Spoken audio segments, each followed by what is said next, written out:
Howdy, America.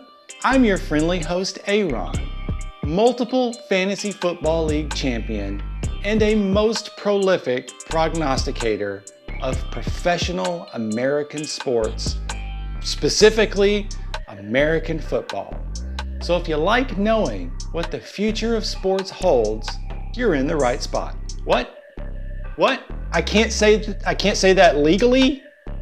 Then what am I supposed to say? I can't tell them the truth. There's just no wizards and genies in the world, that there's no crystal balls. That would ruin America. Let's get to the picks. Here's how I have the NFC North turning out in 2025. In last place, this is a tough one. So much offensive talent in this division that it'll probably come down to who's got the worst or most inconsistent QB. So I'm going with Minnesota. Yep, I'm locking it in. Minnesota in last place. With an unknown quantity at quarterback in J.J. McCarthy and an aged out running back starting in Aaron Jones, this will be his 10th season. The Men's with horns on their heads are sure to underwhelm this year. And in a division loaded with this much talent, the Vikes just won't be able to keep up. For fantasy purposes, Justin Jefferson, Jordan Addison, and TJ Hawkinson are top picks because Minnesota will be playing from behind a lot, and not in a good way. Draft Aaron Jones with caution. Remember, running backs don't age gracefully, so perhaps grab Jordan Mason as a hedge if you can. As for JJ McCarthy, who the fuck knows? Maybe he'll fuck around and be the MVP, or maybe he'll disappear like a fart. You know what? No in between.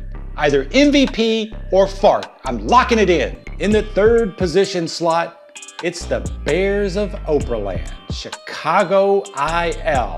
Wow, what a leap forward. Expect a Caleb Williams coming out party, a mediocre Chicago defense, and a fan base sweating sausage grease all over the place. The team is practically unchanged from last season, but they did add a potential rookie sensation in Luther Burden III of his name. It'll be a tough slog at times, but the Bears have finally found themselves a quarterback worth mentioning, instead of the usual retread, draft, fart flops that they've been running out there for decades. How in the hell did they win a championship with that old fart over 40 years ago? Regardless, the Chicago team disappoints once again, but finishes the season with a slight little glimmer of hope for a brighter future. Turning to the fantasy side, draft Caleb, DJ Moore, and DeAndre Swift with confidence. Luther III could be a late round wide receiver rookie stash with high potential. And at the tight end, Cole Kmet will start, but be quickly run out of town by that other rookie sensation, Colston Loveless. Loveless? Lovelace. Lovelace. Loveless. Loveless. Lovelace. Not Loveless.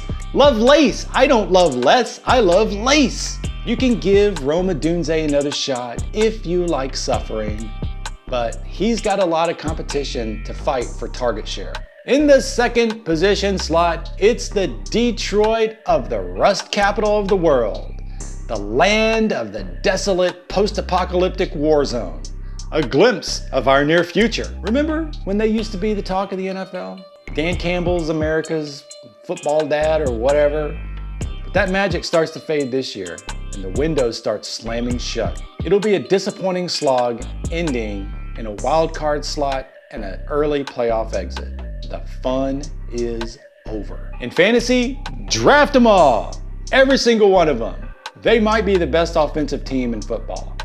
Goff, Gibbs, Montgomery, St. Brown, Williamson, Laporta, all of them. Just don't take them all on the same team. Max 2, different positions. And finally, coming in at the number 1 slot position choose of the National Football Conference North Division Group, I have the small town heroes from whatever the fuck state Green Bay is in. The Fudge Packers claim another division title after a tight race with the Detroit Kitty Cats, back on top of the division. But it won't be easy fighting through a tough division. but I believe Jordan Love is the best QB in town, and that's enough to convince me. In fantasy, Love is elite, as is Josh Jacobs. But remember, running backs, age, blah, blah, blah. You get it by now. Jaden Reed and Romeo Dubes will be slightly better with the addition of rookie sensation Matthew Golden. Green Bay's wide receiver depth is impressive, so it's tough to say who's gonna be the guy.